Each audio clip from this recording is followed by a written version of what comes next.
AP EAMCET 2020కి సంబంధించి BiPC counselling మనకి BSc agriculture మరియు బీటెక్ ఫుడ్ టెక్నాలజీకి సంబంధించి 2 days బ్యాక్ ఫస్ట్ ఫేజ్ సంబంధించి సీట్ అలాట్మెంట్ అయితే రావడం జరిగింది.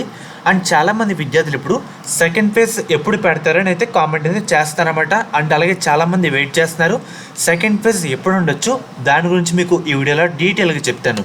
మెయిన్గా మనకి ఫస్ట్ ఫేజ్ పూర్తిగా కంప్లీట్ అవ్వాలంటే ఎవరికైతే సీట్ వచ్చిన విద్యార్థులు ఉంటారో వాళ్ళు అక్టోబర్ 4వ తారీఖు మధ్యాహ్నం 3 PM వరకు రిపోర్టింగ్ అయితే చేయాలి.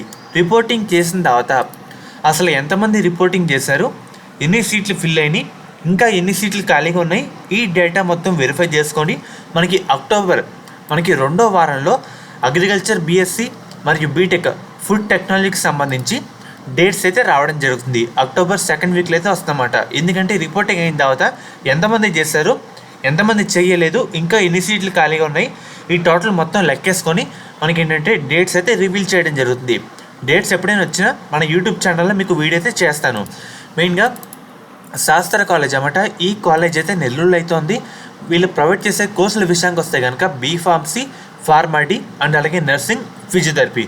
గవర్నమెంట్ అందించే 38,000 ఫీజు రింబర్స్మెంట్ కాకుండా 20,000 కట్టి మనం ఈ కాలేజ్లో జాయిన్ అయితే అవ్వచ్చు.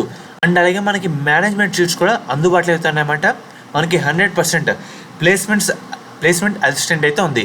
అండ్ అలాగే ఒకే క్యాంపస్లో అమ్మాయిలకి సేఫ్టీ సెక్యూర్ పరంగా మనకి శాస్త్ర college of pharmaceutical sciences for women అనే కాలేజ్ అయితే ఉంది. కాలేజ్ కూడా విషయానికి వస్తే SPSW. అండ్ అలాగే మనకి కో ఎడ్యుకేషన్ కూడా ఉందన్నమాట. కాలేజ్ కూడా విషయానికి వస్తే SCON, SPRC. మీకు ఎటువంటి డౌట్ ఉన్నా స్క్రీన్ మీద కనిపిస్తున్న నెంబర్కి ఒకసారి కాంటాక్ట్ అయితే అవ్వండి, వాళ్ళు మమ్మల్ని గైడ్ చేస్తారు.